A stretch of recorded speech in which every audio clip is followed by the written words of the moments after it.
नमस्कार दोस्तों, आपका स्वागत है। आज के इस वीडियो में हम बात करेंगे पितृपक्ष के दौरान किन चीजों को घर लाना भारी भूल साबित हो सकता है। दोस्तों, चाहे कुछ भी हो जाए, पितृपक्ष में यह 3 चीजें कभी घर में मत लाना, नहीं तो पितृदोष लग जाएगा, दरिद्रता घर में चली आएगी। पितृपक्ष में गलती से भी नहीं खरीदना चाहिए। कुछ ऐसी वस्तुएं हैं जिन्हें खरीदने से पाप लग जाता है। हिंदू पंचांग के अनुसार भाद्रपद मास की पूर्णिमा तिथि पर पितृपक्ष आरंभ होते हैं, जो आश्विन मास की अमावस्या, जिसे सर्व पितरों अमावस्या भी कहा जाता है, और उस दिन समाप्त होते हैं। इस बार पितृपक्ष 18 सितंबर से आरंभ होकर 2 अक्टूबर दिन बुधवार को समाप्त होंगे और शारदीय नवरात्रि 2024 में 3 अक्टूबर दिन गुरुवार को मनाए जाएंगे। दोस्तों, बच्चे बड़े सभी को पितृपक्ष में कुछ ऐसी सावधानियां हैं जो बरतनी चाहिए। पितृपक्ष हिंदू धर्म में अत्यंत महत्वपूर्ण समय होता है, जिसमें हम अपने पूर्वजों का स्मरण करते हैं और उनकी आत्मा की शांति के लिए प्रार्थना करते हैं। इस समय में पितरों की कृपा पाने के लिए कुछ नियमों का पालन करना बहुत जरूरी होता है। लेकिन कुछ ऐसी वस्तुएं हैं जिन्हें इस दौरान घर में लाना भारी भूल साबित हो सकती है, जिससे पितृदोष लगता है और दरिद्रता घर में प्रवेश कर जाती है।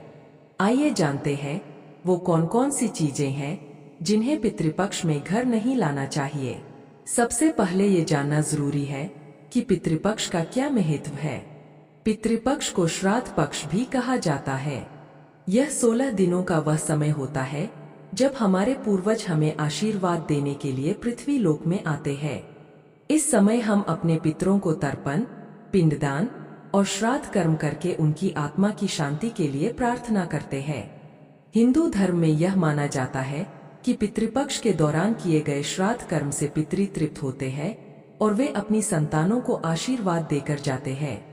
यदि हम पितृपक्ष के दौरान सही कर्म करते हैं तो हमारे घर में सुख समृद्धि आती है और पितृदोष से मुक्ति मिलती है। लेकिन अगर इस समय कोई गलती हो जाए, खासकर कुछ ऐसी वस्तुएं घर लाएं जो इस समय वर्जित मानी जाती है, तो इसका प्रभाव नकारात्मक हो सकता है। इसलिए यह जानना आवश्यक है कि पितृपक्ष में किन चीजों को घर लाना पितृदोष का कारण बन सकता है।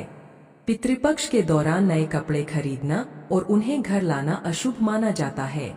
यह समय शोक का होता है, क्योंकि यह वह समय है जब हम अपने पूर्वजों की मृत्यु को याद करते हैं और उनकी आत्मा की शांति के लिए प्रार्थना करते हैं।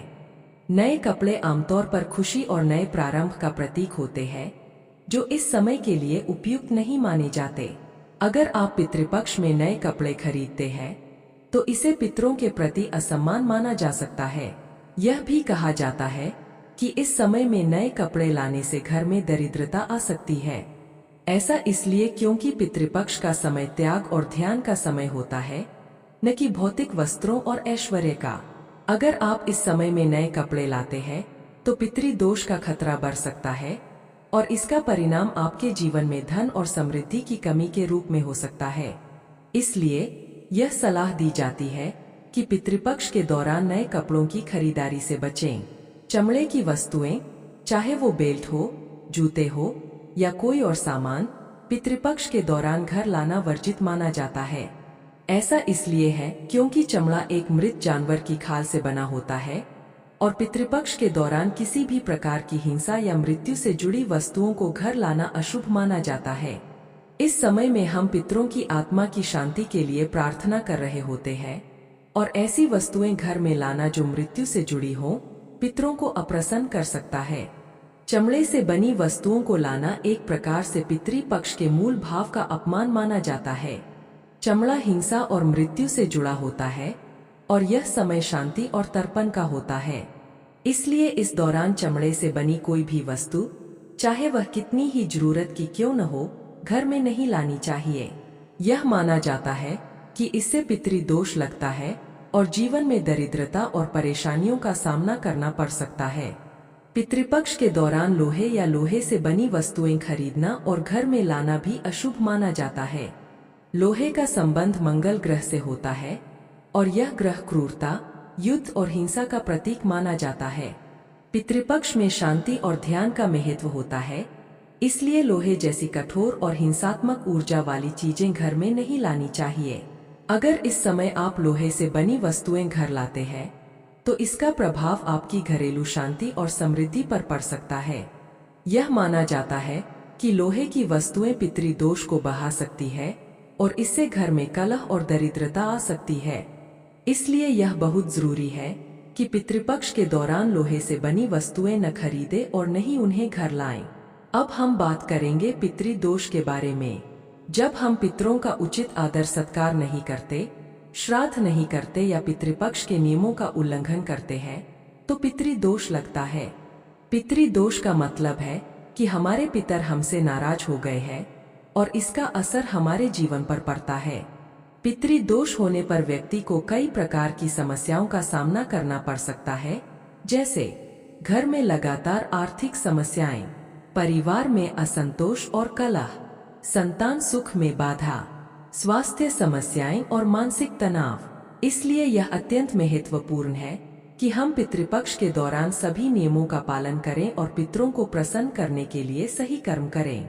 पितृदोष से बचने के लिए श्राद्ध कर्म, तर्पण और पिंडदान सही समय और विधि से करना चाहिए। अगर किसी व्यक्ति के जीवन में पितृदोष है तो उसे इस दोष से मुक्ति पाने के लिए कुछ उपाय करने चाहिए। एक, श्राद्ध कर्म और पिंडदान। पितृदोष से मुक्ति पाने के लिए पितरों का श्राद्ध करना सबसे प्रभावी उपाय है। आप योग्य पुरोहित से श्राद्ध विधि करवा सकते हैं। 2, तर्पण। तर्पण का अर्थ है पितरों को जल अर्पित करना। हर दिन या पितृपक्ष के दौरान किसी नदी, तालाब या घर में ही जल देकर पितरों को संतुष्ट किया जा सकता है। 3, दान। पितृपक्ष में ब्राह्मणों, जरूरतमंदों और गायों को दान देने से भी पितरों की कृपा प्राप्त होती है। 4, गाय और कौवे को भोजन। यह माना जाता है कि पितर गाय और कौवे के माध्यम से भोजन ग्रहण करते हैं, इसलिए पितृपक्ष में इन्हें भोजन कराना भी शुभ होता है। पितृपक्ष का समय हमारे पितरों का सम्मान और उनका आशीर्वाद प्राप्त करने का होता है। अगर इस समय हम कुछ गलतियां करते हैं तो इसका परिणाम हमारे जीवन में गंभीर हो सकता है। इसलिए पितृपक्ष के दौरान कुछ विशेष वस्तुओं को घर में लाना वर्जित माना गया है। नए कपड़े, चमड़े से बनी वस्तुएं और लोहे से बनी चीजों को घर लाने से बचें ताकि पितृदोष और दरिद्रता से बचा जा सके।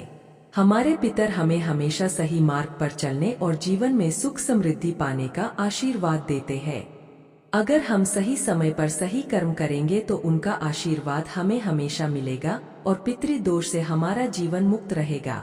दोस्तों, इस जानकारी को ध्यान में रखते हुए पितृपक्ष के दौरान सावधानी बरतें और अपने पितरों की कृपा पाने के लिए सही कर्म करें।